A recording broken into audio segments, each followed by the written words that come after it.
You know, we often fail to look in the mirror. We want to blame everything else. And I could sit there and say this about this person, and I'm pissed because this person's that way, rather than being like, well, at the end of the day, I'm responsible. I allowed it. I also gave maybe some certain expectations or whatever the case is. You know, like, I'm responsible for the outcome of this. I played some part of it. Or one thing I came to realize recently is I've been driven as fuck. I maintain a lot of discipline. I've been busting my ass. But guess what? I've talked about how focused I've been, but I haven't been for the past 2.5 years, like peak focus. Why? Because I've allowed all these shitty circumstances with the other people to fucking constantly bug me and constantly have so much space in my mind. And I did this thing, I don't know if you saw it, about the forgiveness, where I burnt that list. So I had the list of the traitors. And the last name on that list was myself. Because Joe, you're the one that allowed them to occupy that space. You're the one that has allowed this to fuck you up so much. And that's on you. So you need to forgive yourself for that. You know what I'm saying? Mm-hmm. So I think a lot of times, we fail to look in the mirror. And I think, and I'd say I'm pretty good at it, but at the same time, I still failed at it a pretty good bit. And I'm sure there's plenty of examples or things that'll come up in life with others that I'll be like, man, fuck them, dude. Like, that's all them. They're a total piece of crap, rather than being like, well, how did I play a part in that? You know, what did I do that led to that outcome? Does that make sense? Mm-hmm. Anyways. It does. It's a dreary Sunday. No, I'm thinking. You're thinking, yeah. You're just like, yeah, okay. All right, Max, let's do this. Ready to roll? Let's go. Hold on. Yeah. Intro time. What is up, everybody? This is Joe Adams, and welcome to the Relentless Pursuit Podcast. What we do on this podcast is bring in guests from all different backgrounds, all different walks of life, to share their journey and everything along the way that led them to where they're at today. We're here to make an impact, and that is what we do. So if that is for you, like, subscribe, all those wonderful things. And if that is not for you, I don't know what your problem is, but you need to jump on board today. Thank you. Max. What's up, dude? How do I pronounce your last name? Alinikoff? Alinikoff. Close. Alinikoff. Well, y'all got this, but without further ado, I would like to introduce my old friend and our guest today, Mr. Max Alinikoff. Good job, man. Yeah. Welcome. Good job. You finally got it down. Dude, I got it down. It's, okay. It can be there's several ways I could probably pronounce it. I'm sure some people have butchered the hell out of it. Alinikoff. Alinikoff. Yeah. It was originally Alinikoff. I believe the etymology of my last name is merchant of oil. Dang, oil merchant, huh?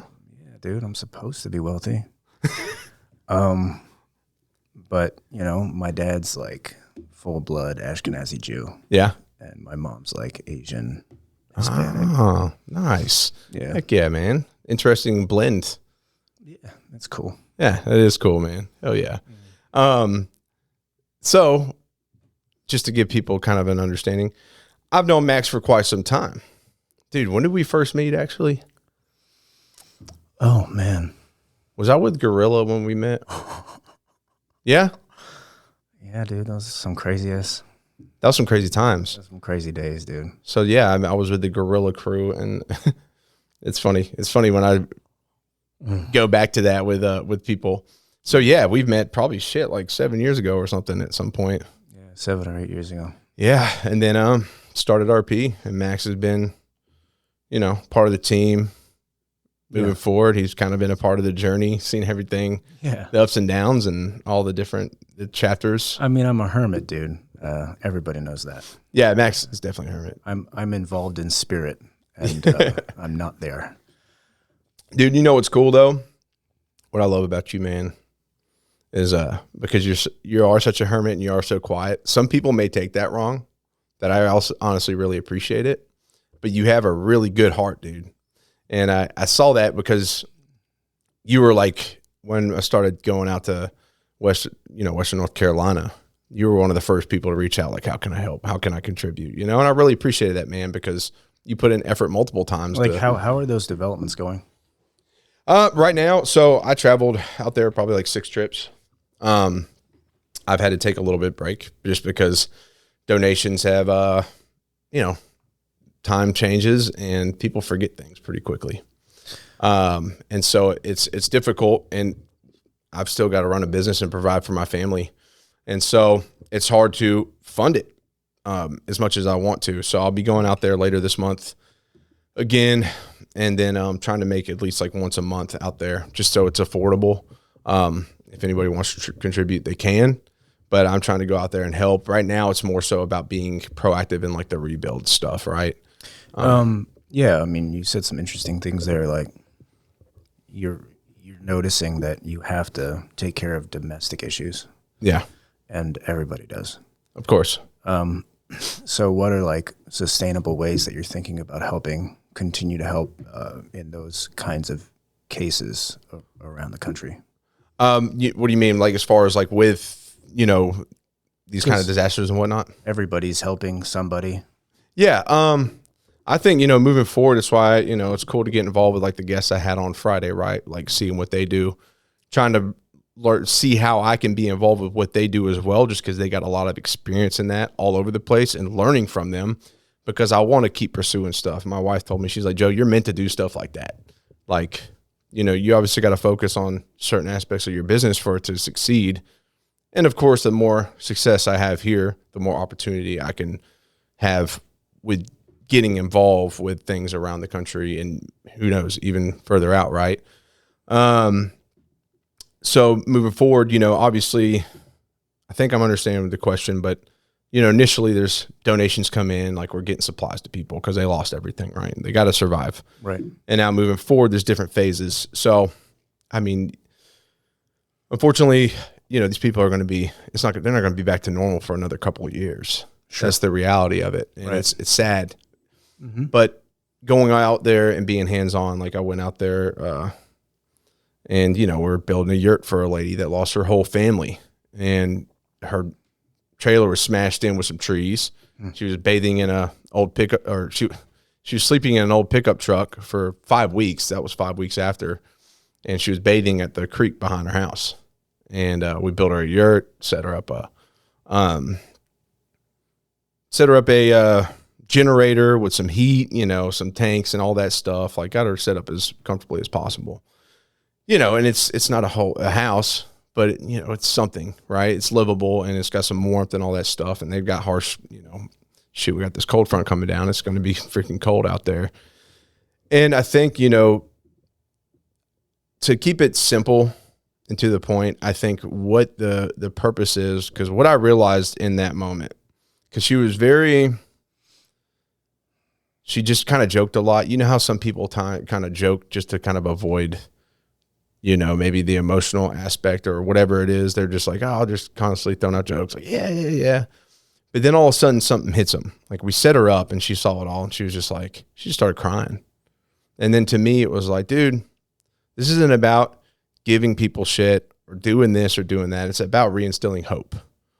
And I think that's the overarching theme, is like, no matter what happens countrywide or internationally, is when people are going through things, you do what you can to give them hope in moving forward. Because, man, like, you wake up tomorrow and everything you love has just been destroyed. It's kind of hard to want to move forward in life. Mm-hmm. Like, I couldn't imagine. Like, I had to put myself in their shoes. Like, what if I woke up tomorrow and something came out and I didn't have my wife and daughter? Sure. Oh my God. Like, I don't know how I'm starting to get emotional thinking about that. But, when you're out there and you see it, you can put yourself in these people's shoes, and then you feel it and you carry that weight with you. I talked about it with the last episode. It was like, how'd you feel coming back home and you were living a normal life? I was like, I almost felt guilty for it. Right.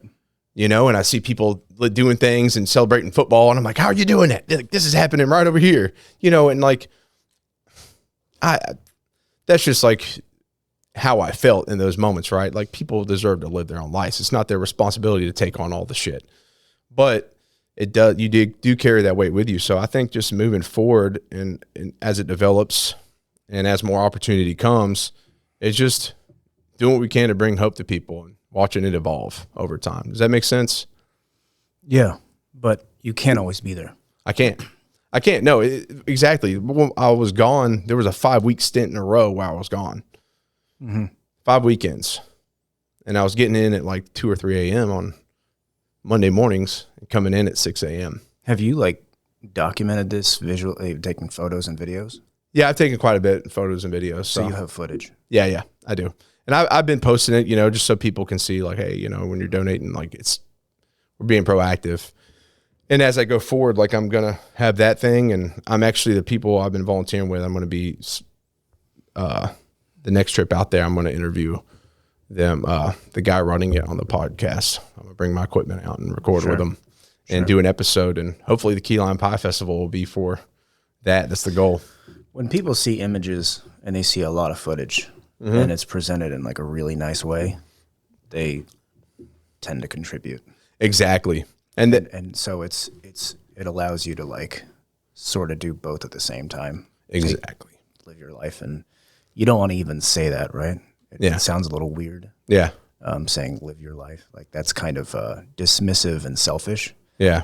I think it is. So how do you do both? You can't go there all the time and you can't leave all the time. Exactly. So how do you sort of live in the middle with it and make it like an international thing?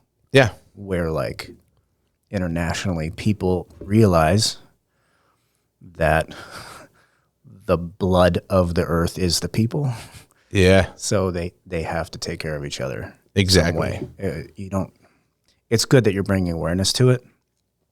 And everybody's sort of like in their own sort of stage of life and their own like acknowledgement of their own virtue or blindness to their own virtue. Mm-hmm. And you got to just give people time to beat themselves.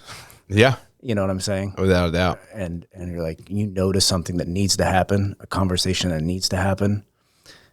How do you just focus on that and like the goodness of what you're doing? Yeah. And it's only going to grow from there. Exactly. And rather than like, well, it's like my wife had told me, she was like, Joe, you're like, I support you. I love you. I love your heart. She's like, you kind of take on this as like an identity, right? Like going out there helping, like that became your identity there, especially early on.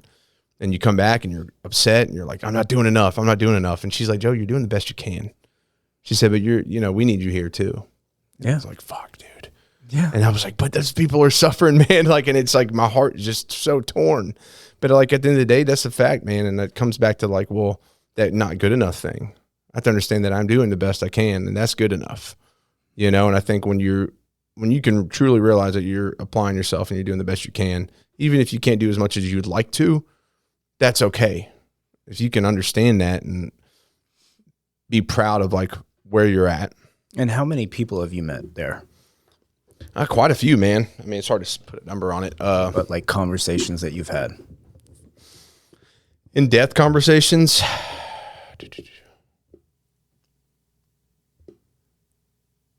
I'd say at least 30 plus. Okay. So they all have a voice, right? They do. Okay. Do you have footage of them talking?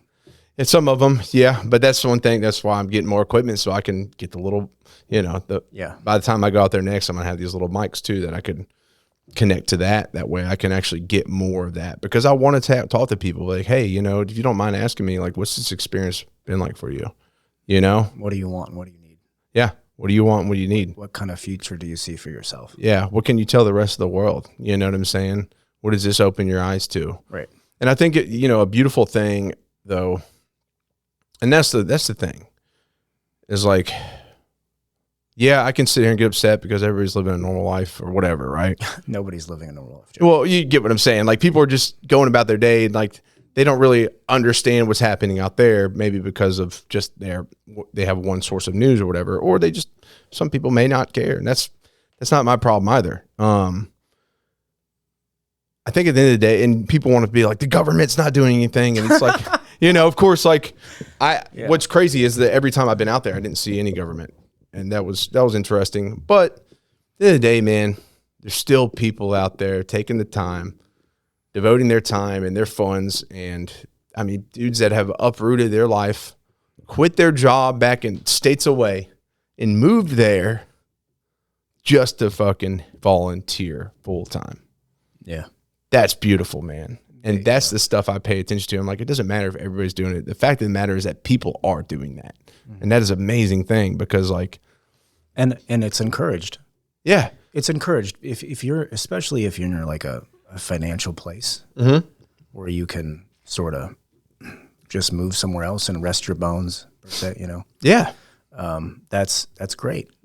If you don't have that kind of financial freedom, you have to come up with more creative ways to contribute or to help, maybe just giving a percentage of what you make in your income. Yeah. Because the number one way to not be a burden on others is to have a job. Oh yeah. So it's good. I'm glad that you're seeing people that are doing that. No, 100%, man. I mean, I think, you know, there's a lot of people out there that, you know, if you're somebody out there that like, maybe it's just you, like me too, like say before I met my wife and I was going through that kind of stagnant period after like lost the house and everything, had this happened, like, I don't know, it might've been like the opportunity for me to be like, dude, I just move out there, fucking help for a while. Right. You know, like that would have been realistic and highly chances are high that would have happened. Right. But I got a family, so I got to come back to my family and take care of them. Because at the end of the day, that's my number one priority, is to be a father and a husband and do my best for them. Mm-hmm.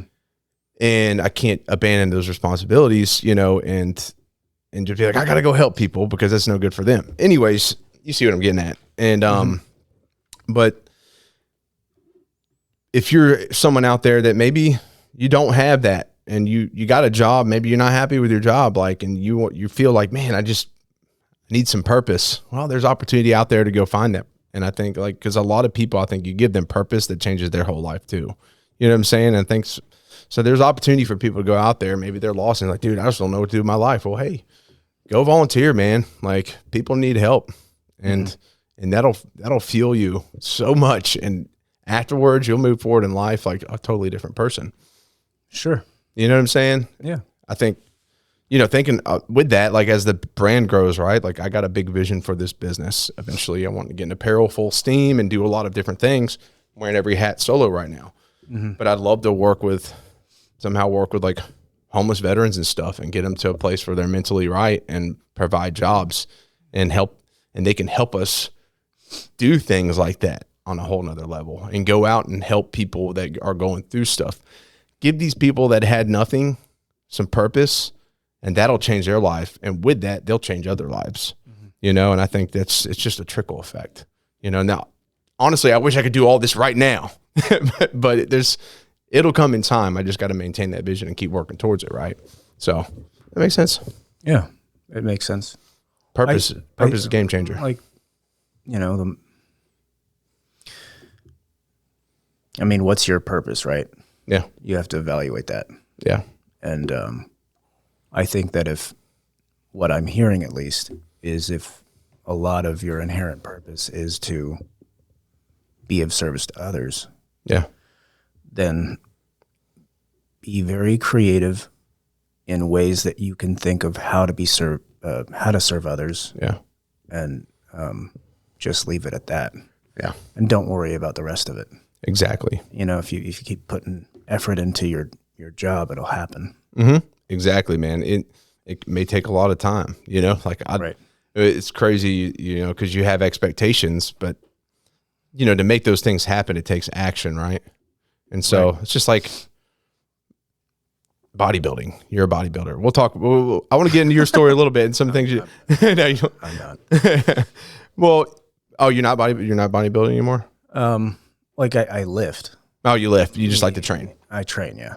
Well, but for example, like bodybuilding, you know, a lot of people want to get up there on the stage and they're like, dude, I'm gifted at this. And they want to be like, I'm gonna get pro like my first year. And then we got our friend RJ, right? RJ, long journey for him to get that pro card. Yeah. He went at it. You know what I appreciate about RJ, though, is that he maintained that patience and kept moving forward towards it. You know, you can have expectations and hopes that, yeah, you'll knock it out of the park this first year in. But the reality is that's not going to happen. You got to keep moving forward towards that action. It's easy to lose hope when it doesn't happen time and time again. It's just like I told my wife the first year of the business, I was like, this first year in this, I was like, oh, this is going to happen. We're going to be able to get land later this year. And it's like, you know, 2.5 years in this building. It's like, I'm still believing it. She's like, I believe in you. You know, it's like, fuck, man, you hate voicing those expectations. And it's good to have that, I think, but you also can't get overly disappointed to where it throws you off track and you just stop. You know, just like anything, bodybuilding, your career, whatever it is, you just got to keep pushing. And that's America, man. It's one place in the world that you can come. And if you have the drive, you can make anything happen. Sure. You know what I'm saying? Sure. Yeah. I had a guest on here. He's an author. Well, he was a doctor, sleep doctor.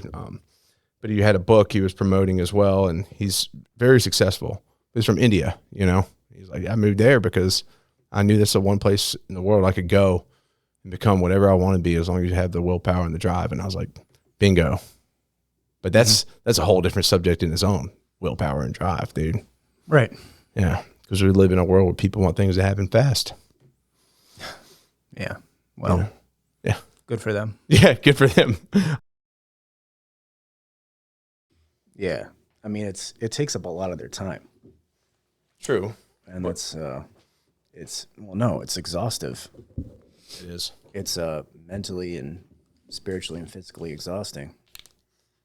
So they're going to have to sacrifice something. They're going to, yeah. Unless you have a partner who's like 200% into it. And even then it's like, there's a lot about that it's fine. It's their world and I love it. Like Brandon Curry is a really good example of someone who I think is just, everybody needs to act like Brandon Curry. Dude, Brandon Curry's the shit, man. He's just he's an example of someone that bodybuilding was meant for.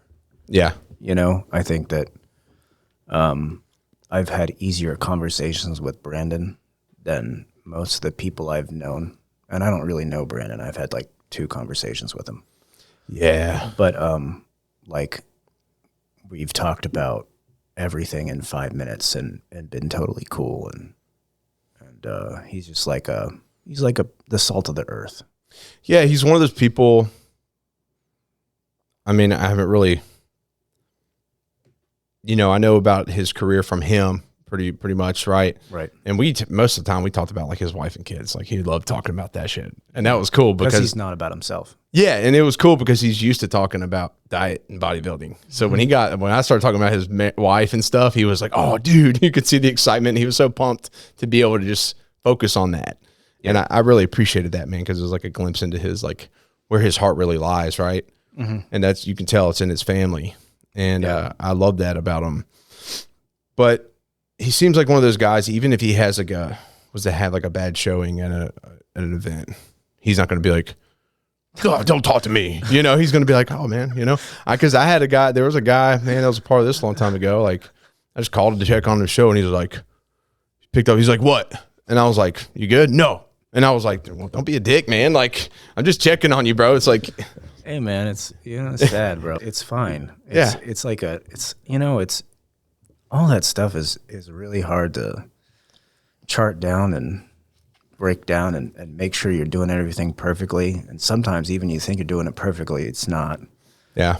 There's just a lot of pressure internally, physically speaking, not mentally, but physically speaking, there's a lot of pressure built up. Yeah.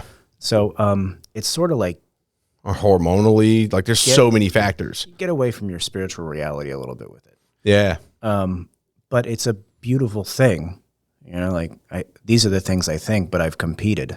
Yeah. And I liked it just because like if you put the work in, and I love training hard. Yeah.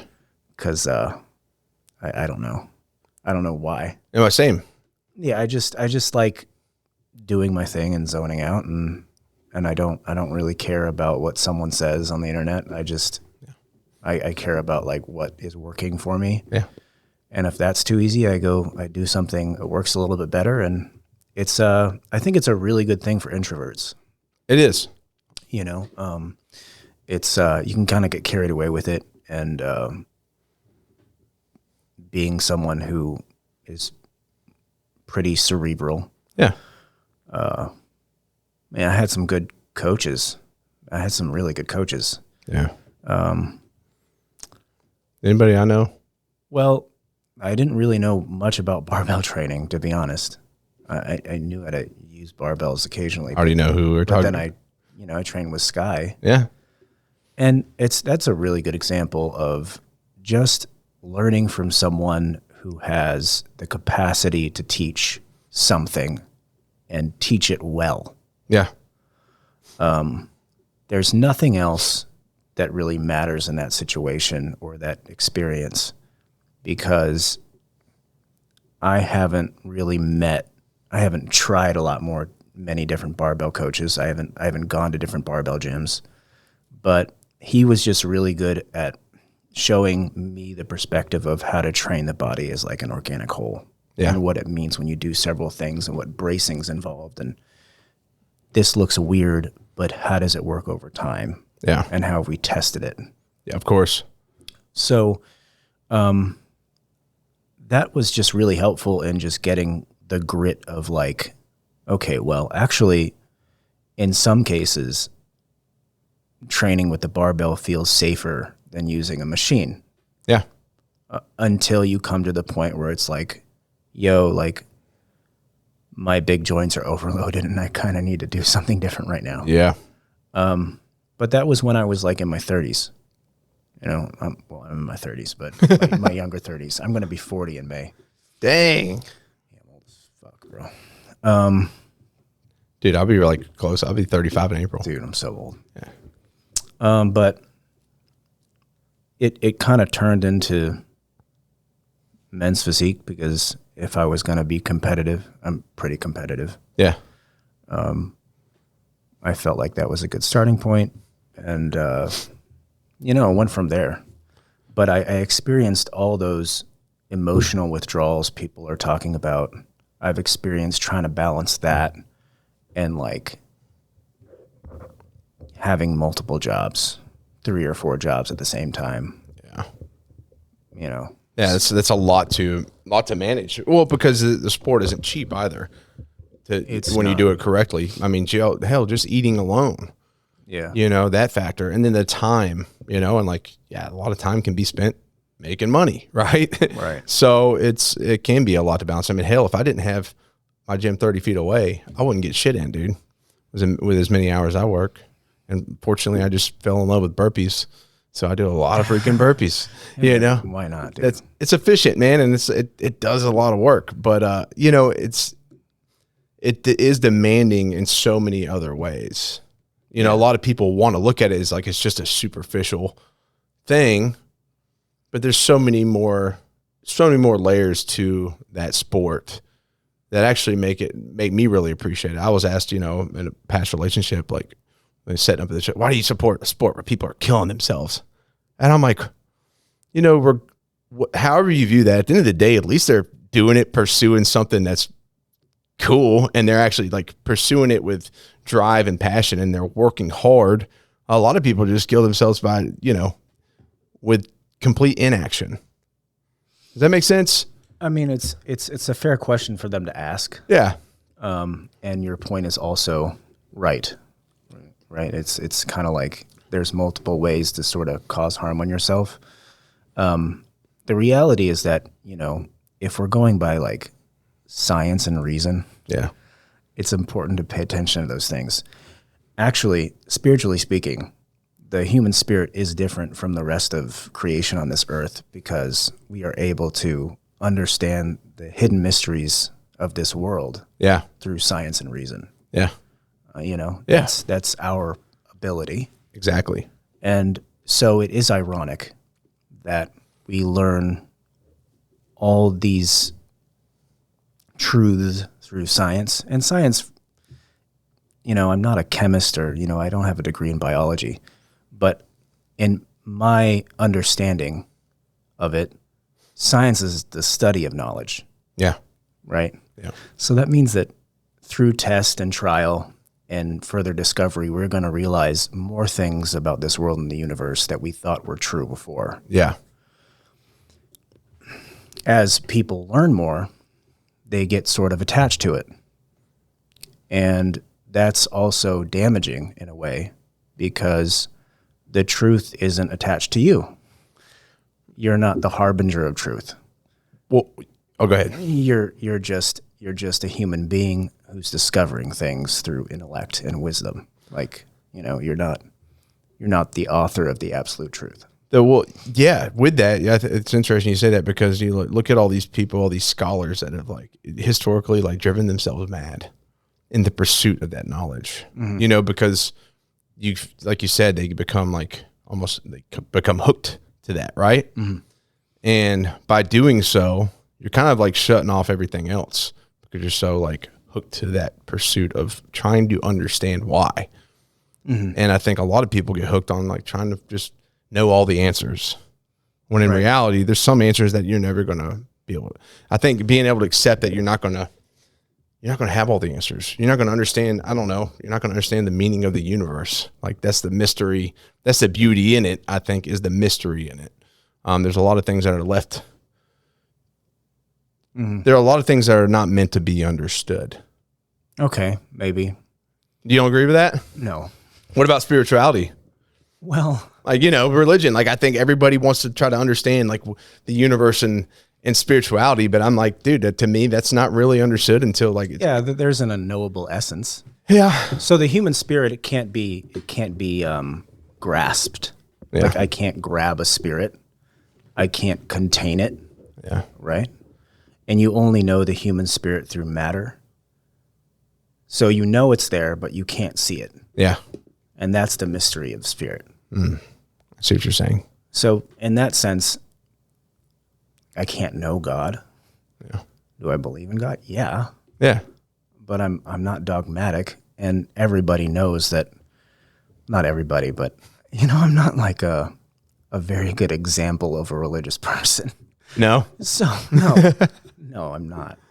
At least you can admit that. Well, I think it's the anathema of being religious to be sort of like a self-appointed spiritual leader. I just don't. Yeah. We have so many faults.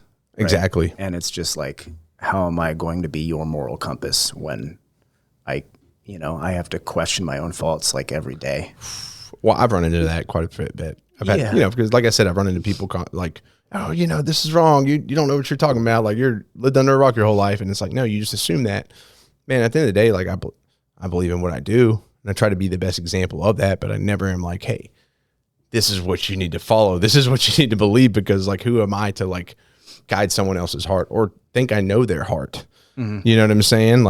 That's just for me. Mm-hmm. And it's personal to me. When I'm asked about it, I can educate you on what I know and my experiences, which is something you still couldn't technically understand. You think and feel the way you do, Max. At the end of the day, that's an accumulation of your life's experiences. Sure. I can't understand that. Just like you can't understand my life experiences. We can be understanding and hear them, but only we ourselves have lived those experiences. That makes sense? Mm-hmm. So I think I've got my answers through my experience, and no one else has that. It's unique to me. Mm-hmm.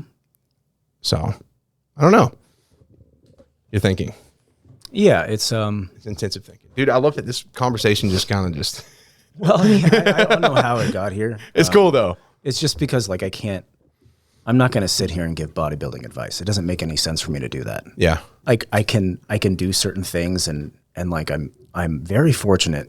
Yeah. That I have the resources and the wherewithal to just go to the gym and compete if I want to compete. Yeah.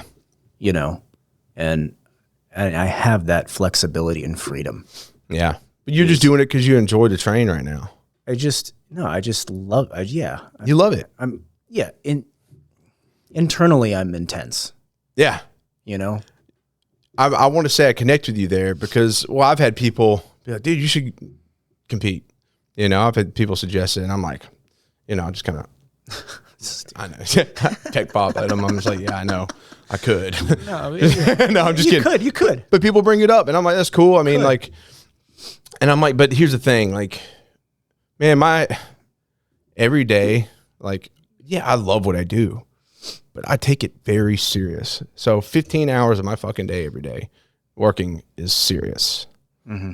And it's like the training, and then I got my family. So I spend all this time doing all these things.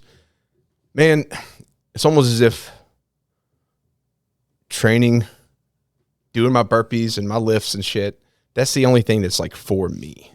So I don't want to make it have to be for a goal to compete or get on the stage. Like, I just enjoy it, man. I love training. I love the intensity. I love just shutting everything else off. I make sure to schedule with the other guys that train out of here that, like, hey, are you going to be, is it open this time? Because I don't even want to be in the space with anybody. It's like I try to schedule around so I can just be alone, blast some fucking black metal or synthwave, and just get in my place. And like, that's my hour of, I don't know, to myself. I just enjoy it. So maybe there's going to be a stage one day when I can delegate things here to others, and I don't have as much like on my plate specifically. I'm always going to take on things, and I might be able to do it. Let's compete. Let's do this again, because I've done it once before years ago, but right now it's just like, I just want to enjoy it. I just am passionate about it. I mean, you can set personal goals for yourself. You don't need to get on stage to compete. Yeah. There's a whole community out there of people who like that stuff, and if they're really positive about it and, somewhat welcoming, it's there. Yeah. It's open. Yeah. But it's interesting. I mean, people manifest that sort of competitive nature in different ways. Exactly. I was a small kid. Like, you couldn't pick me up. I was always kicking my feet. And now I'm like a really calm, like, still dude. Yeah. You know what I'm saying? I don't move unless I have to. Yeah. I really don't. But at the time it was the exact opposite. Yeah. I would joke, I would make up terrible lies in like the first grade. Be like, I just picked up my mom's house. What'd you do? They're like, you can't do that. I can do that. I love that. It's a lie. I'm like, I just don't want to do it right now. Yeah. So I was like, just walking around telling my teachers that I could like pick up houses and cars and stuff. And that's just how I like, that kind of like translates joke, that kind of playfulness. Yeah. Is just like how I was born. Exactly. And I liked doing physical things. I have friends that I have a friend that had a IQ higher than Einstein's and had post-college test results in the second grade, That's nuts. And because there was no after-school activities, and there was no supervision, he just wound up doing other things. Speaking of IQ tests, this is off subject, but I did like a legitimate one. Yeah. At MTSU because I'm back and been working towards the becoming a licensed therapist one of these days. The school's just a journey right now in my life. That's a marathon.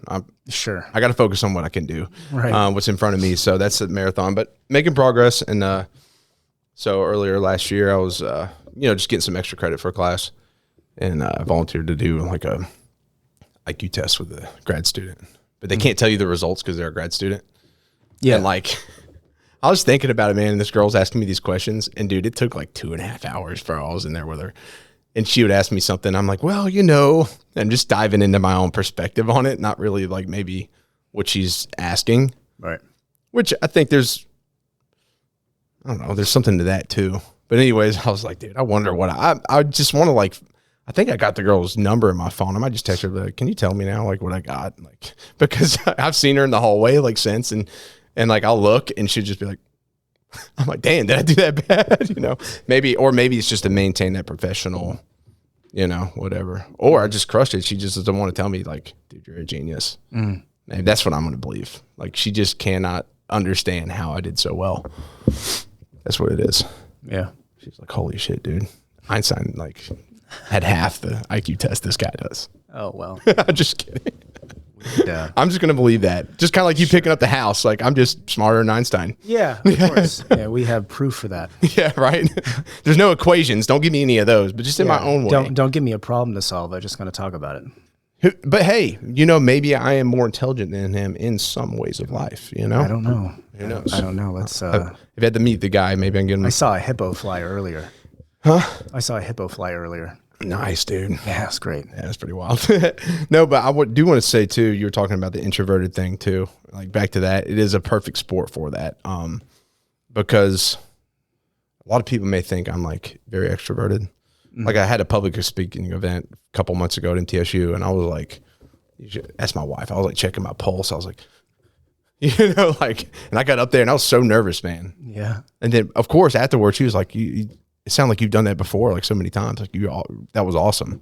I was like, really? Because I was fucking like, I could feel it inside of me, And then, I had these conversations on the podcast and whatnot. But dude, I'm very like, I like to be alone. Yeah. Part of why like I've fallen in love with like producing and editing the podcast, because I get to sit there for hours and just like nerd out and just like dip, drink energy drinks and like getting all creative and then figure out how you want it to be. And yeah, I think, you can still be introverted without like, but also like, good in conversation, but sure. Yeah. But yeah, so part of that is why I love training just like alone too, man. I like to just be by myself. I love going on long road trips by myself with the music off because I just find peace in that. Where do you drive? Where, like road trips? Well, for example, like, this weekend, make it down to Ritual weekend. Like, I mean, that's down in Florida. So It's a good 7-hour trip. Yeah. And I'll just like, I love that kind of shit, dude. Or even if I go to Western North Carolina by myself, like I enjoy just the alone time, man. So I find a lot of peace there. Windshield time. Sure. Yeah. So I could drive forever. But anyways, I want to know too, what led you to bodybuilding? Like, and then we'll change the subject, but what got you into that? I just got into training of various types and it led me into bodybuilding, Yeah. Kickboxing, went to Muay Thai went to strength training, barbell training, and barbell training went right into men's physique. Oh yeah, man. And then here you are, you're just doing it because you love it. I'm just doing it because it's enjoyable. Oh yeah. If y'all haven't gathered, it's kind of a random conversation with Max and I. Yeah, that was kind of the point of this. I make no sense, bro. If you want linear stuff, I'm not the guy. Yeah, this is, Max is just, you're not that guy. Yeah. Yeah, we talked about this a long time ago. Like this was going to be what the conversation was like, just all over the place. And honestly, it's nice. It's cool to catch up with a friend and just talk about random shit, especially when we haven't really had the opportunity to do so. Mm-hmm. So we're just getting to know each other better. It's dope. Yeah, true. But I think what's cool about our generation is, we have the awareness and the understanding of like past generations and that kind of like being stuck in this way, trusting in politicians, kind of like that. And it's no fault of theirs. They had less information, I think, coming through into life, right? Like we've got so much at our fingertips that we can just understand things better. And it's just been like really eye-opening because, you realize like, oh man, it's not all just one way. Like so many things have become so obvious and just currently in the past several years. And some of the things weren't that obvious back then. So there's all these conditions people are raised with. And I think we're a generation of like being able to break away from those. A lot of people still attached to them. And there's a lot of people, myself included, I feel like this broken off from shit ton of conditions I was raised with. I understand a lot of the values and I'm grateful for a lot of that, but there's a lot of things that I've broken from. And one book I always think of is The 4 Agreements because it's big on that. I don't know if you've read it. No. Okay. Well, I'll get it for you. Okay. It's like $7 on Amazon, so it's a gift. I've gotten it for a lot of people. I passed one around, like, yeah. But it's essentially about a lot of that. But then the future generations seem to be very like, they don't have any of that. I don't know. I feel like there's an opportunity to be a bridge between the two. Does that make sense? Because sure. I think, we need to evolve, but then, having no kind of structure is just pure chaos. So you look at like the chaos and order thing, right? There needs to be a balance. So you got one side that's just completely this way and the other side's completely this way. And so I think the beauty of being able to bridge the two, like as far as men go, right? Yeah, be masculine, be like, lead by example, be strong, be this father figure, but also don't shut your fucking feelings off and build up all this anger and resentment and then explode one day and stop your emotional evolution because like you're good. This is just how it is. Does that make sense? Yeah, I mean, all that stuff, platitudes. But then you got one side that's all like future generation, this like they're overly the opposite, right? People are slowly coming to the realization that the information or the influence of the sea of materialism that we live in is a complete waste of time. Dive into this. The definition of who you are as a man or a woman is defined by your spiritual qualities. Yeah. And your biology. Yeah. And I'm not going to talk about biology. Neither am I. Because it's that conversation is super saturated and problematic at its core. But as a whole, if you look at how we've evolved, is like, I'll even go insofar as to say the human species has evolved. We're sort of in like the adolescent stages of involvement. Yeah. If you look at the world as a whole, because the earth is but one country and mankind its citizens. Yeah.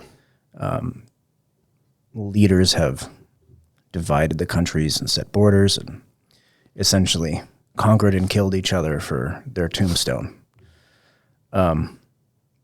So right now we're in a stage of adolescence where people are separating themselves from dogmas and definitions of what their parents have decided for them.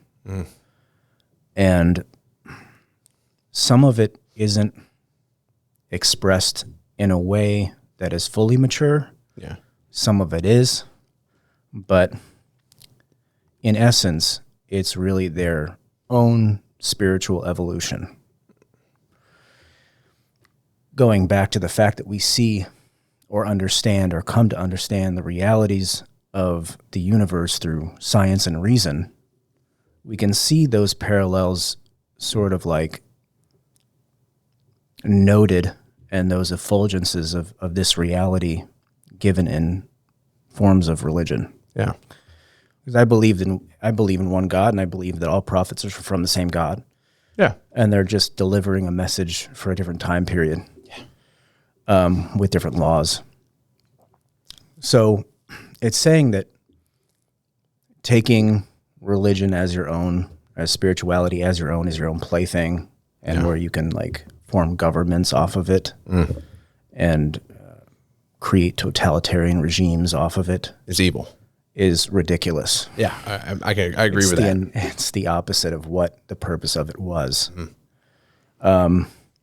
It's not a competition, and it's not yours in the first place. It's just like you're a guest. Yeah, you're an adherent at best.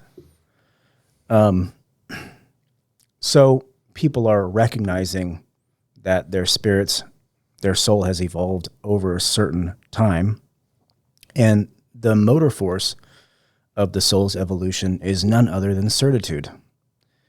And certitude really is sort of like a prayerful walk of faith where you know in the core of your being that the answer is this. And you have to step by step make plans to make sure that these things happen. Yeah. Pragmatically speaking, getting away from spirituality, you want to build a business. Yeah. Okay. You have a brand, right? Yeah. And you want this brand to give you money for the rest of your life. Of course. Right? Yeah. I'd be a fool if I said otherwise. Right. And this is everybody's dream essentially when they have a job. So you say, okay, first you have to imagine that this is actually happening and you have to believe in it. Yeah. And you just say, this has already happened. I am manifesting this. Yeah. Okay.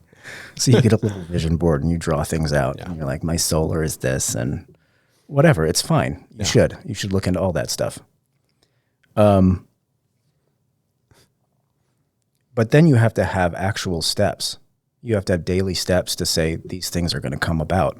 And if you don't do it, then it's not going to happen. Same thing with your spiritual walk. Exactly. So,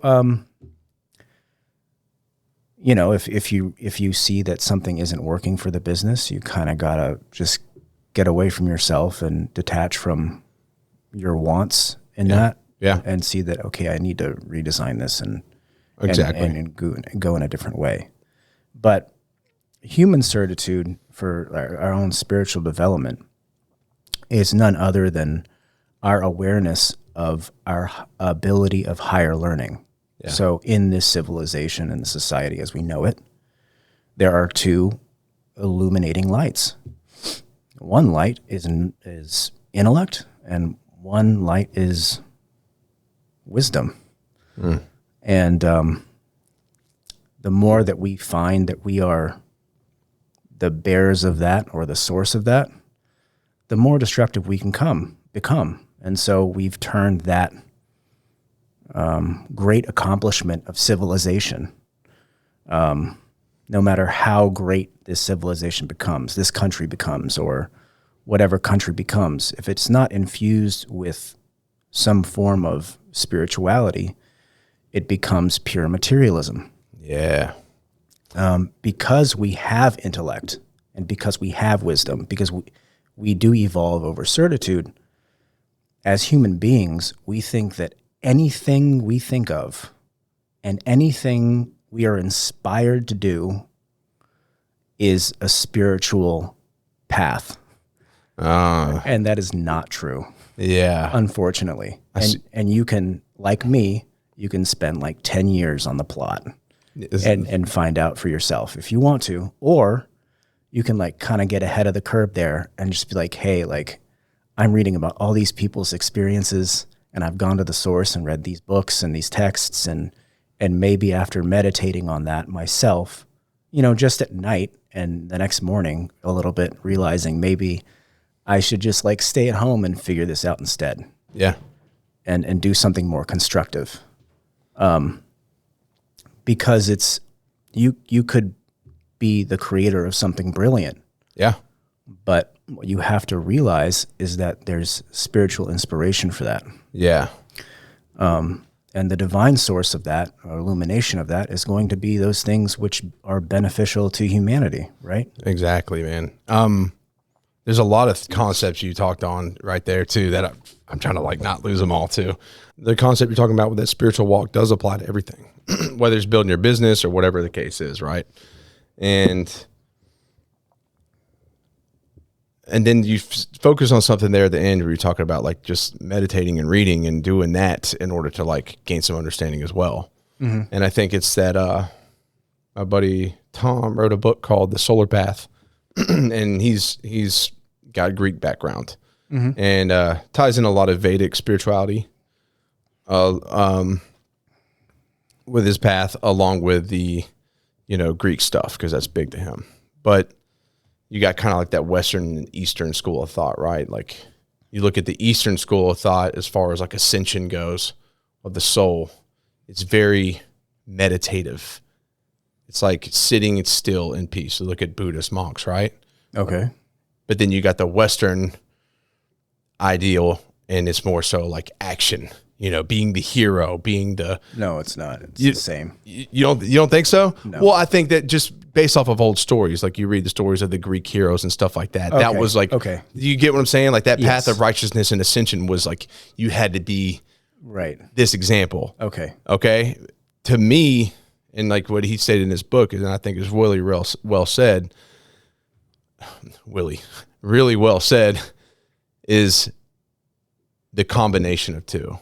Being someone of both action and meditation, right? So taking those steps, but also being able to sit there in stillness and meditate on that in order to truly ascend, right? I think it's bringing yourself to account each day. Yeah. So you can start there. Yeah. I used to After I dropped out of high school, I got pulled out of high school rather. I went and lived in Santa Cruz, California, and I lived in the mountains. Yeah. At this school called Bosch Baha'i School. Yeah. And because I was raised as a member of the Baha'i faith, which I'm not going to proselytize here, people can read about the Baha'i faith at baha'i.org, BAHAI.org, but that's not the purpose of this conversation. When I was there, I started really discovering the faith for myself. I ran into a bunch of problems, and I was just like every other kid in high school. Not every other kid, but I just wanted to be the yes man and do as many dangerous things as possible. Yeah. At some point, I think what happened is because I was already like really quiet and cerebral, like in the beginning of high school. And I had this history teacher. It really, really pissed me off. Who taught world history, but like his first claim was that, oh man, it still pisses me off. His first claim was that black people don't have a history because it was destroyed during slavery. And that's what he started the class with. Jesus. I went to Hendersonville High School. Oh God. And I was fuming, right? Because I was raised in a very multicultural household. Yeah. All religions come from the same God. Yeah. There's no room in your heart for prejudice. I was so angry. Yeah. And instead of like being disruptive and stupid, I just started writing other quotes on the board just to mess with him. So he'd write a quote from the Bible on the board, right? And I'd be like, okay, well, I've read the Bible. And so I went and got like a quote from Malcolm X. And I'd write a quote from like the Ballad and the Bullet, like, and then he'd erase it as soon as he got in class. He's like, who the hell's doing this? I was like, man, I'm not an NOI, but this is hilarious. Yeah. Right? Like, you don't do this to people. Yeah. Well, it starts off with extreme bias. Yeah, it's just ridiculous. And I understand his point because there's nothing wrong with the Bible. Yeah. Like I've read it multiple times. Yes. I have lots of Christian friends who are beautiful people. And it's against my religion to insult any other religion. So it's kind of like, I think that was the dropping point for me where I was just like, yo, I'm just going to rebel. Like, forget this. Yeah. And I started hanging out with kids and just doing fun shit. Like they weren't bad kids. They were just really smart individuals who didn't have, who just wanted to, get into trouble and have fun. Yeah. Oh yeah. Still really good people. And I think that's when I was about pulled out. I was pulled out after my junior year. Yeah. And I'm thankful for it. Raising too much hell. Yeah. Just like, you're going to get arrested in a year probably if you keep doing this stuff. Yeah. So thankfully that I'm very lucky in that way. So I moved to Bosch after I moved to Seattle. Seattle didn't really work out. I was there for like 6 months. Yeah. And then I moved to Bosch and I studied a lot. And that's when I sort of like knew the proofs of like, okay, well, this is real. Yeah. Like this is substantive and it's the source of all my spiritual understanding and this is a beautiful thing to keep doing. But it's your faith specifically, like for you, right? Is that what you're talking about? Yeah, but it's progressive, so it's like all religion is one. Well, dude, I mean, here's the thing though. Like you hear me talk about my beliefs, right? And it seems as if like maybe it's just very structured in the old ways. But like that's the thing. When people are like, "Oh, you have all these different gods," and I'm like, "No, they're all working." Take the human body, right? Mm-hmm. That's God. And just for example, all these different gods are different organs within that help God work. Does that make sense? They kind of create that. So they essentially it's all just one being. They just play different roles in a sense, right? It's almost a material way of understanding God or connecting with God. But like I'm very progressive with that too, because I love using this example, but I always like look at, say I have an aerial view of Mount Everest. Mm-hmm. Is there a better mountain? Okay, let's just say Mount Everest. Okay.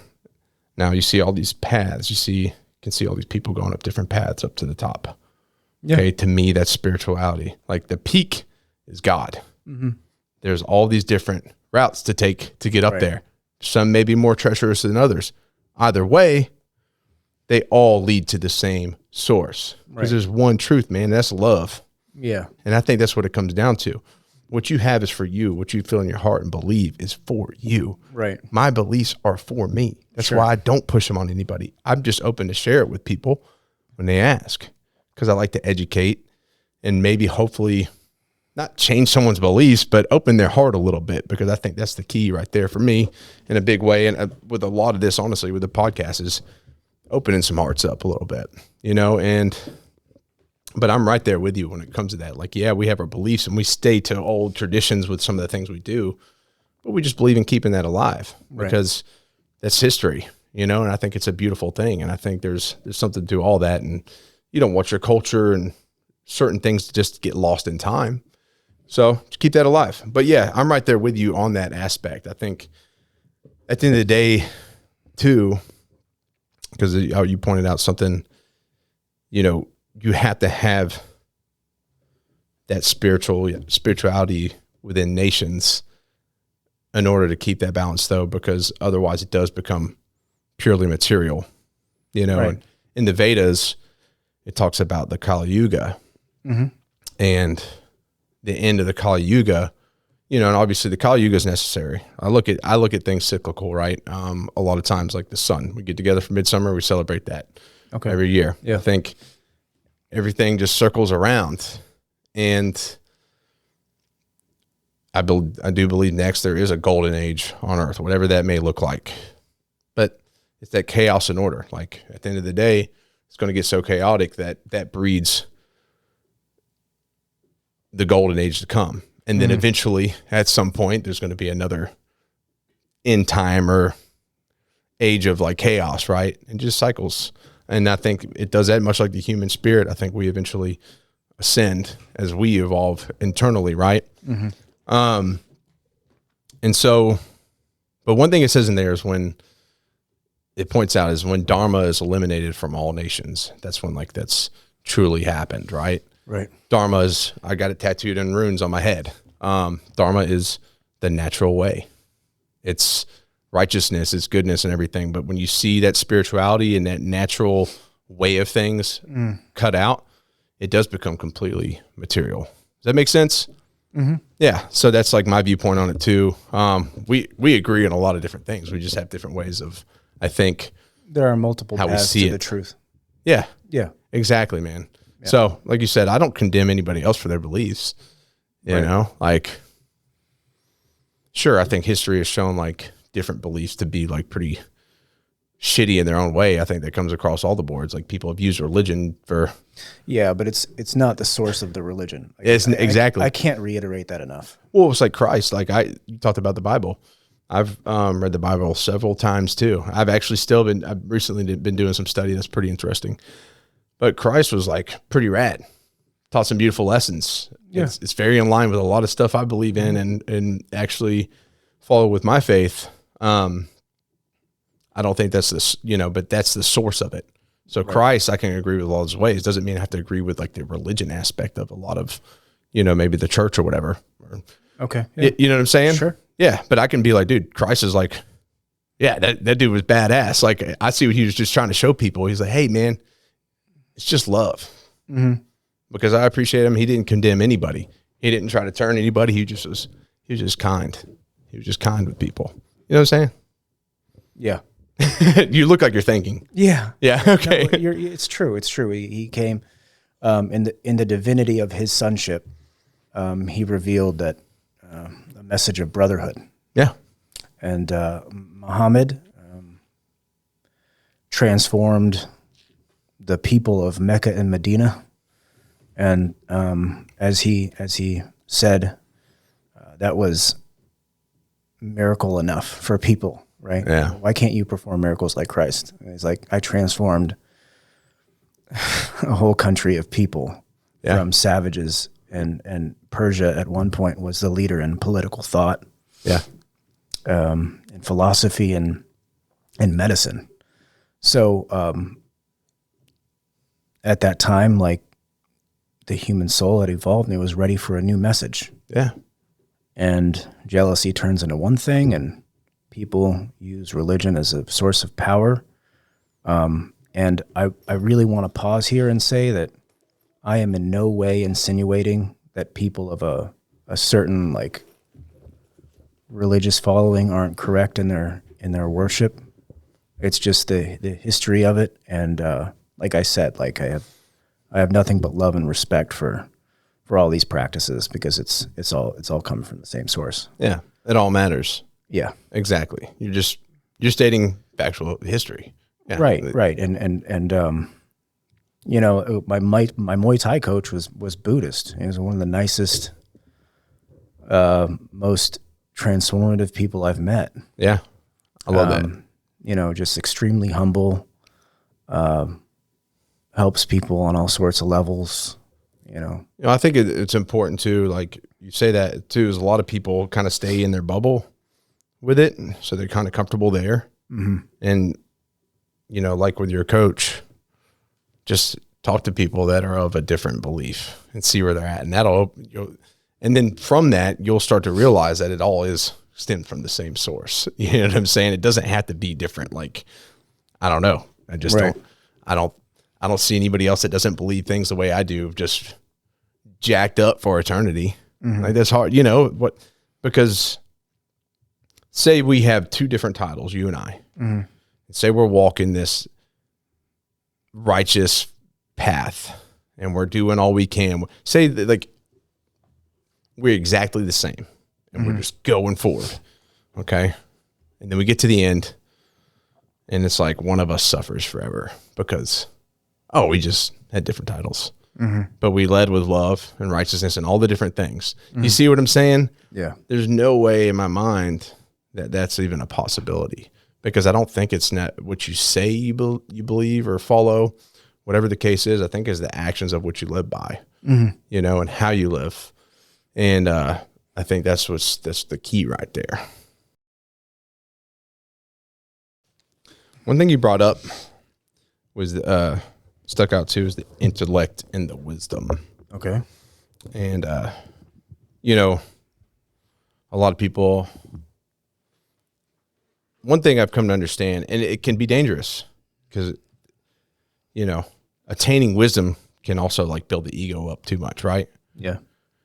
But also that awareness of like gaining wisdom while minding yourself that you're not above anybody. And what I'm getting at is, I think earlier we were talking about, I think it was off camera, we were talking about breaking away from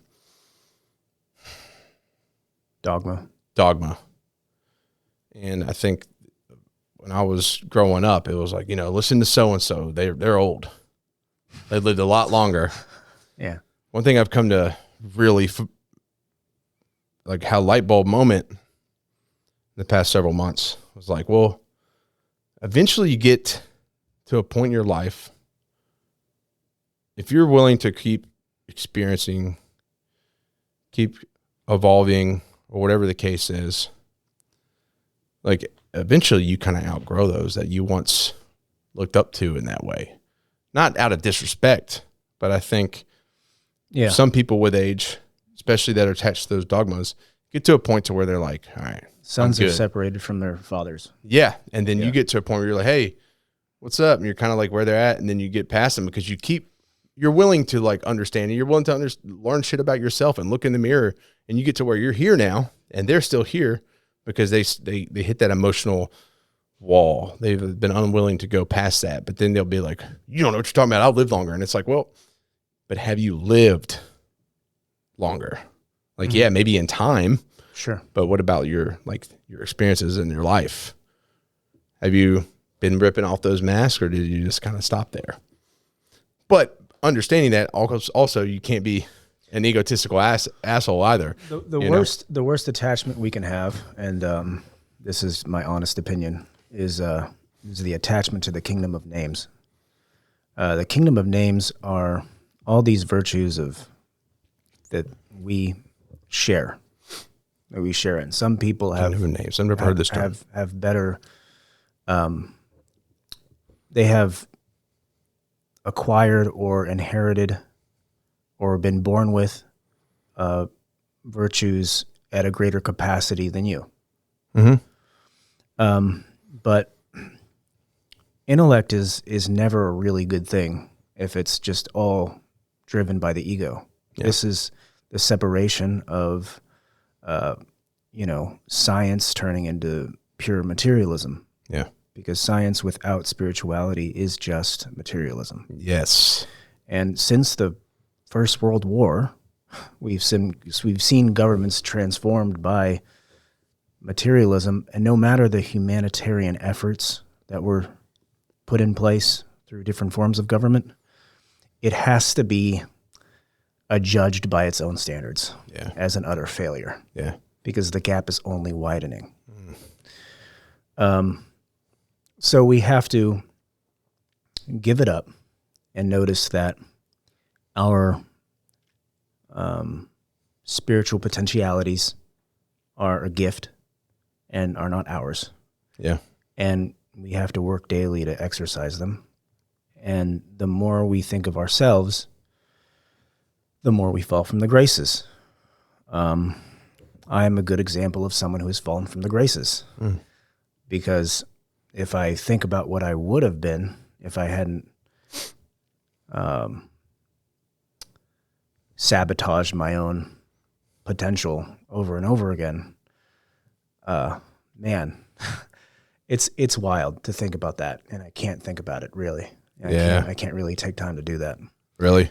Yeah, but it's fine. It's I think that it's, if you compare, not to compare people, but to show someone who has a greater intellect and capacity to create something or discover solutions to ills and sicknesses. People have discovered things and cures for that. Yeah. And you look at that vessel of potential there. Yeah. And if you try to compare it to someone who has a fraction of that, it's not equal. Mm-hmm. Now, these people are equal in the sense that they're human beings, and also in the fact that you have to, in order to really understand somebody, you have to kind of understand them for their strengths, and you have to focus on that. The more you focus on people's faults, the more your faults grow. Oof. I needed to hear that, actually. So if you have a problem with somebody, you got to just apologize. It's actually a lot smarter in the long run to let people see you as a smaller person than as larger than them, because we're all made from the same dust. Yeah. I'm writing this down because So if we're all made from the same dust and you think someone is one up on you and they have a greater potential in this capacity, and you could be the light of the world to this person and they don't recognize your abilities and talents whatsoever. Mm-hmm. Like, forget the complex questions, right? Just ask yourself, what is my primary potentiality, spiritually speaking, and see if you can answer that question in a sentence. Interesting. And you can't. Yeah, no, I'm like thinking. You can't. Like, no, that's why I'm asking you the question, because I see it in your face. Yeah. Right? But you can't. Thanks. No, but like, and then you want to get online and you want to start blabbing about like, I'm great in this capacity or this capacity or that capacity. Just settle down, bro. No. Just settle down. Yeah. And let it go. Like, just, what's one thing that you can do that's creative, that manifests that and creates that sort of bond and conversation or whatever needs to happen with other people who might be like-minded, or maybe they're not like-minded. Maybe you guys believe in different things. This podcast. Right. Maybe they believe in completely different things. Yeah. Like, if you can't tell or not, I'm against any sort of partisan politics. Yeah. Everybody here almost is involved in partisan politics. but I can talk to them for hours because I'm not speaking to them about their candidates. Yeah. I'm just looking at them and I'm saying, I see this in that person. We're going to talk about this now. And Exactly. that's all it is. Well, even then, like, you know, I'm right there with you as far as politics go. Right. Like, we need to start from scratch. You know, Right.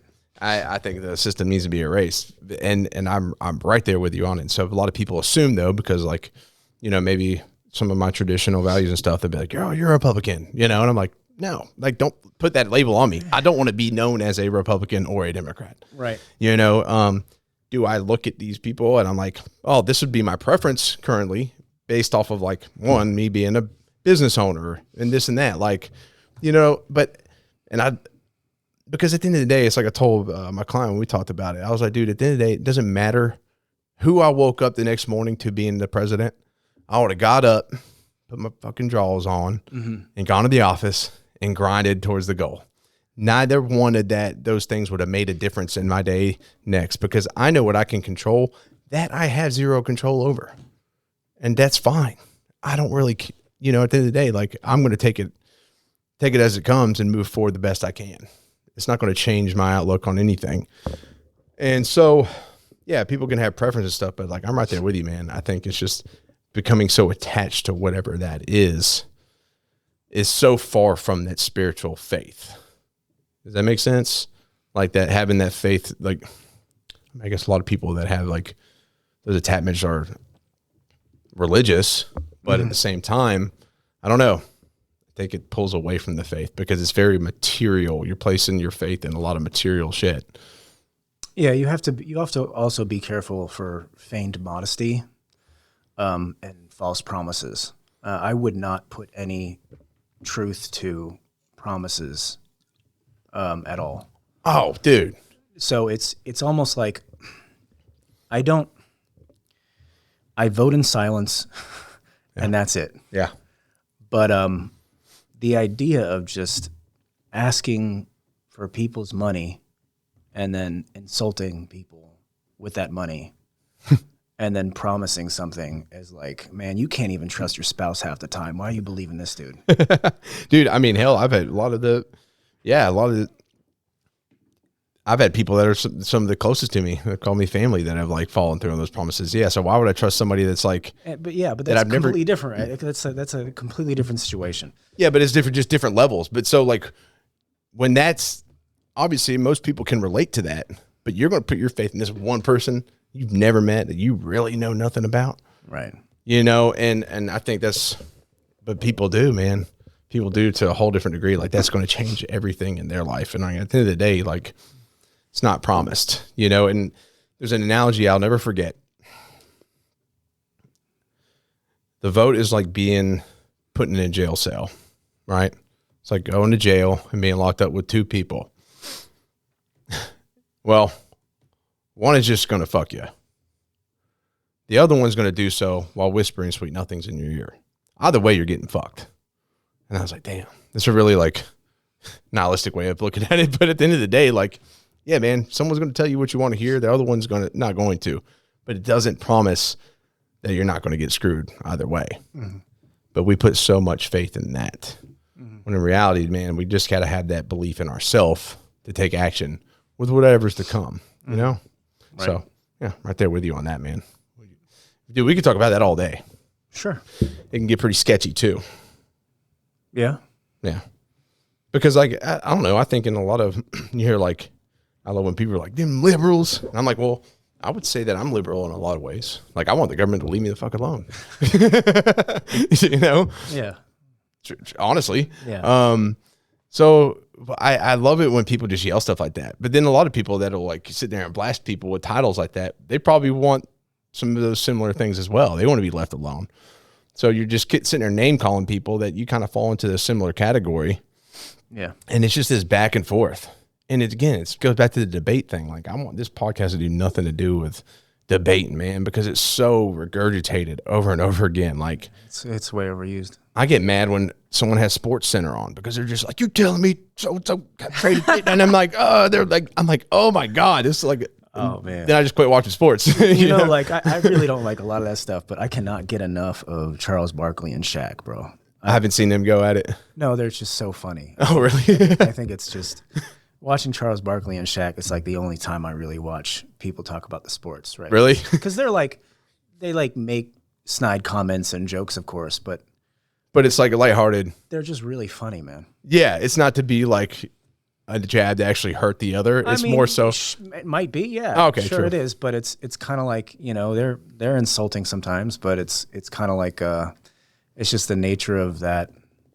I don't know how people deal with that. Professionals deal with that, you know, going out there and, you know, trying to, you know, play their heart out and then turn it on the television and people are talking Shit. Yeah, it's rough. Kind of, unfortunately, it's what you sign up for. You know, not really, but yeah, but when you watch it growing up and you had that goal, you're going to see people get shit talked about them. So you're just like, dude, you got to realize that that's a possibility one day. Like that could be me. That's the subject of this conversation. Yeah. You know, so it's kind of like, you know, you got to be ready for it. Hell, just putting myself out here like on this, you know, episode after episode, like I want to grow. I want this podcast to be freaking huge. Well, it opens me up to attack. I'm cool with that. I got to learn how to accept that. You know what I'm saying? Hell, I posted a clip of my wife talking about her domestic violence stuff, man, and it killed me. Dude, you should have seen the comments on Facebook. It's ridiculous. Had like 1 million views. People were like, she probably deserved it and stuff like that. And I just was like, it's so dumb. Dude, I was boiling. She's like, Joe, people are going to do that. And I was like, I want to hunt these people down and be hit. You know what I'm saying, though? It's just like, you're talking about my wife. Like, talk about me all day. It's horrible. Like, if someone insulted my family, I'd be pretty mad. Yeah, talk about me all day. I could take it, but like, it's her. And I protect her. You know what I'm saying? So, but at the end of the day, those people are just, they've got something going on internally that I don't understand, and that's their way of utilizing it is by putting something hurtful out there. And I've got to also understand that there's truth to hurt people, man. But dude, we can get into so much more. We're going to have to cut out. Okay. But I want to dive into Max, I think we just need to do like a seasonal episode where we just dive into topics. Yeah. Because this has given me a lot of ideas as far as like what we can approach. Because I think there's endless conversation we can have like this. And what I like about like sharing it with you is that, you know, even there's times you've been like, no, like you'll disagree with me, but it's not like, I'm not like, no, screw you, Max. Like, I'm just like, okay, well, why do you disagree? And like, I like to hear your perspective and we'll draw back in full circle. And so, dude, it's been a lot of fun, man. It's honestly been, it's been a pleasure having you today. Yeah, it's been good, man. Yeah. I'm glad I came out. It's been a few years in the making, but you're usually not a man of many words, but today is, yeah, I can usually just pretty tough. You know, it's sort of like let deeds not words be your adorning. Yeah. So if you're, well, that's basically it. Here you are, just talking away, man. Yeah. So it's sort of like it's a paradox. You know, I know I like misplaced some of my words or made generalizations about cultures. Maybe people think I made a generalization about them. But, you know, for context of brevity and, you know, an intro or whatever, it's take it with a grain of salt. Yeah. I'm never going to talk about anything. Sometimes you're going to insult someone's ego. You can't really help that. But like when it comes to like what makes a person and what composes their like the substance of their soul, like you don't want to hurt that. Yeah. So I'm never going to say anything with that kind of implication. And the reason I'm tentative to talk also, and it's not an insult to podcasts or to what you're doing. It really isn't. Yeah. But it is superfluous in its amount, you know, in the amount of podcasts that are out there. Oh yeah. Yeah. So how are you going to create a conversation that's distinct? Yeah. How are you going to make it potable or digestible for people? Yeah. Relevant. And with the insurgence of what's going to happen in the near to late future, what can you say that's substantive enough people in the back of their minds can take, okay, well, I should probably start thinking about things in this way, maybe. Yeah. So I don't, you know, I'm done with platitudes. I'm done with like little phrases that people take of like Plato and and think it means something that it doesn't, or people who think that Dick Gregory sounds like an influencer when they have no idea what Dick Gregory stood for. Like, I'm done with that. Or you get the people that like do read the Plato or the Jordan Peterson quote right, and they're like, say it like, yeah, maybe it's something really positive, but it's also people that don't like live by what they're reading at all. A lot of these times they're like, he said this, but then like behind the camera, they're the complete opposite of everything that they're preaching. Sure. So, and that's, I mean, personally me, like, I'm kind of stripping things away and reshifting because I want RP as it grows now to be breed authenticity. Like I want that to be something, a defining factor of what this brand is authentic as shit. And, I'm figuring it out along the way, just putting myself out there. But also, you talked about the close to near future, like something that's going to stick. And, this is my belief. This is why I do it. We talked about the debate thing. Mm-hmm. No one's going to remember the people arguing about stuff. No one's going to remember the arguments. It's cool for clickbait and it gets you up there. Mm. But as we shift, people are going to become tired of that, like you and I are. Mm. And the more people I talk to are tired of that. Mm. They're going to want to hear things that bring people together and connect us. Because like you said, man, we're all in this together, man. It's all one guy. We're all kind of, you didn't say exactly that, but you said something about humanity as a whole. Mm-hmm. But to me, what my goal with this is to connect people, man, because like, dude, you got you, I got all those people out there that really have that none of our paths that we've walked to get to today are the same. Like most of them are so far from similar, but yet there's so much we connect on. And I think that's the beauty in it. And I think that's what people are going to want to search for is like that connection and that kind of dialogue and learn how to move forward into the future with that. Cause I think it's a beautiful thing. That's my personal viewpoint. Maybe some people may not see it that way, but hell, I mean, I'm doing it. So, but you're giving those descriptions and it made me like kind of reflect on, where we're at. It's good stuff. Yeah, man. I appreciate you. Yeah, of course, bro. Dude, it's been a blast. It's been an honor. Thanks, Max. Yeah, glad to know you, man. Yeah, same. Hell yeah, brother. All right, y'all have a good one.